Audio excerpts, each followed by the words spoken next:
Hi, my name is Mackenzie Mazurek. I'll be presenting on Parkinson's disease.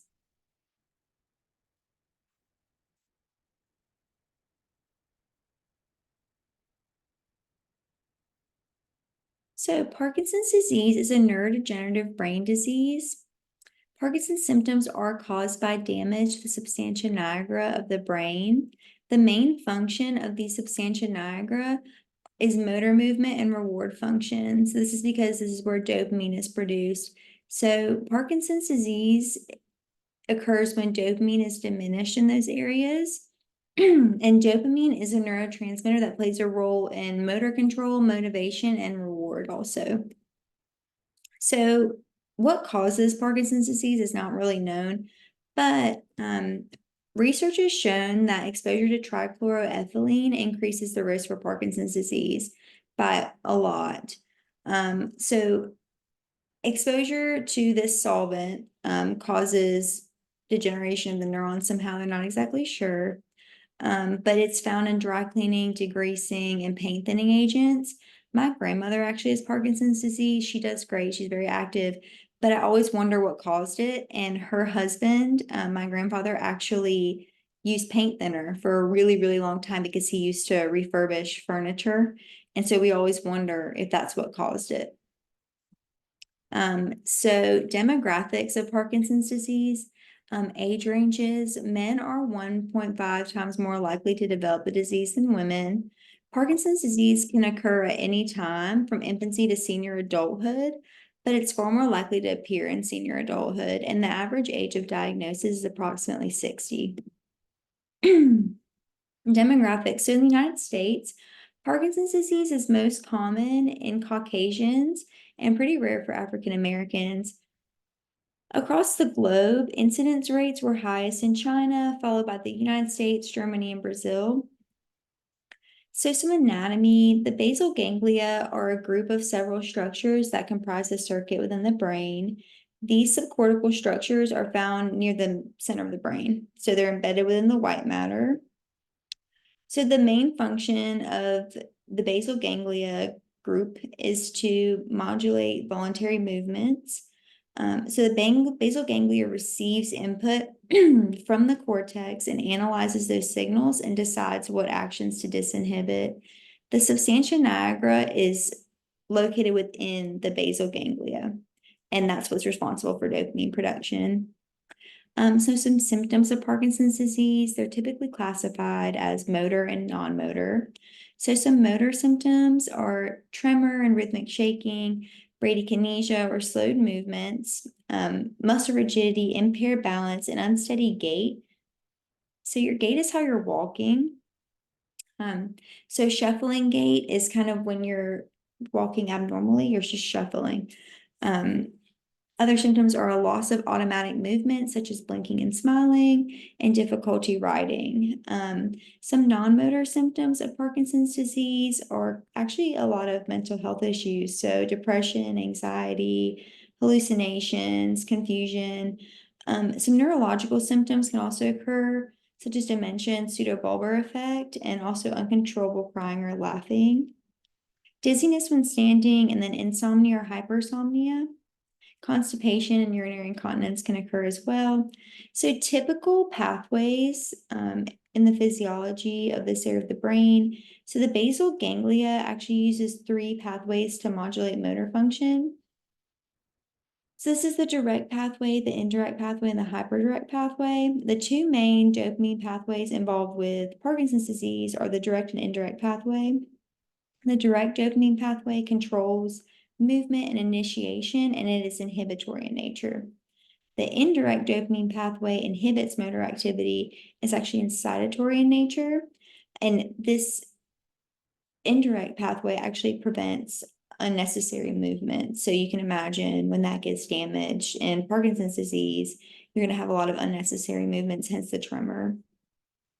So Parkinson's disease is caused by a degradation of dopaminergic neurons located within the substantia nigra. The substantia nigra is a key part of the basal ganglia system. It's located within the midbrain.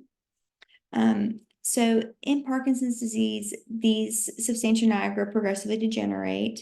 This degeneration gradually makes these neurons within that location unable to produce dopamine at all. So this impairs those reward pathways we just talked about.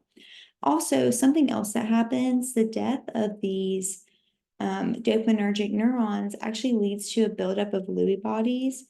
I don't know if you've heard of Robin Williams. I believe he had Lewy body dementia. This is similar, but not the same thing, but the same proteins. So Lewy bodies occur when alpha-synuclein, a protein responsible for cell-to-cell communication, builds up in the brain. And it usually builds up in places at sites of mass neuron loss, such as the substantia nigra in the case of Parkinson's disease. So the pathophysiology and disease process, so this decrease in dopaminergic output results in alterations to the excitatory and inhibitory pathways. So the dopamine loss causes decreased activity in the direct pathway and increased activity in the indirect pathway. So these alterations result in postural instability, rigidity, tremor, and bradykinesia, which is a slowed movements. For example, like the inactivation of neurons in the indirect pathway, that's what leads to unnecessary movements, as we've been over. Currently, there's actually no specific test besides the DAT scan to diagnose Parkinson's. However, the DAT scan is pretty uncommon, but it can be used. So what will happen is usually a neurologist will perform an in-office neurological exam to diagnose Parkinson's disease. The patient would be asked to do a few exercises. They have to do the finger tap exercise, anything that tests for the coordination, muscle tone, agility, gait, balance. So they're looking for all those signs, tremors, weakness, stiffness. They also review your medical history just to rule anything else out, like Huntington's disease or some other issue. And then the DAT scan, again, can be used in some patients. It's a type of imaging that can detect where dopamine function is impaired in the brain by using a dye. Oops. So treatment, carbidopa, levodopa is the most effective treatment. So L-dopa, which is what's in carbidopa, levodopa. Carbidopa is just added so you can absorb it better. Anyway, L-dopa is an enantiomer for dopamine. So that means they're mirror images of each other. Just means they're similar. And it's a precursor to dopamine. So once it's ingested, it converts into dopamine. It's a decarboxylase inhibitor, which means that it prevents the breakdown of dopamine elsewhere in the bloodstream.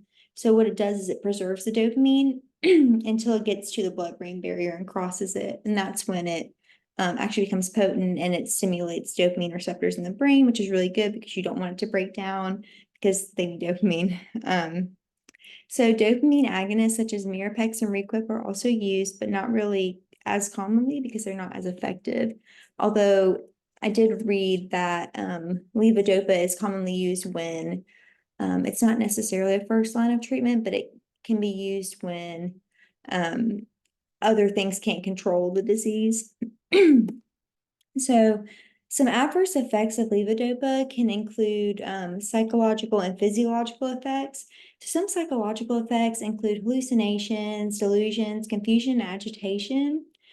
Research suggests that this can actually be due to an increase in the dosage of levodopa rather than a steady maintenance dose. So when you increase it, that's more likely to happen, which those usually can be controlled with other medications. These symptoms occur because the increase in levodopa hyposensitizes those dopaminergic neurons, so they're firing off extra quickly. So outcomes, most individuals with Parkinson's disease do have a near normal survival rate, particularly with medications. Now that doesn't include other things that can occur as a result indirectly. This is just due to disease process, but say like falls, that can increase the likelihood of passing away from the disease. So artificial intelligence has been used experimentally to identify Parkinson's disease. One model was actually able to determine the severity by using a motor performance test and machine learning to configure answers. So that's pretty cool. And there seems like it's a pretty good, promising future with AI. Anyway, that's it. Thank you.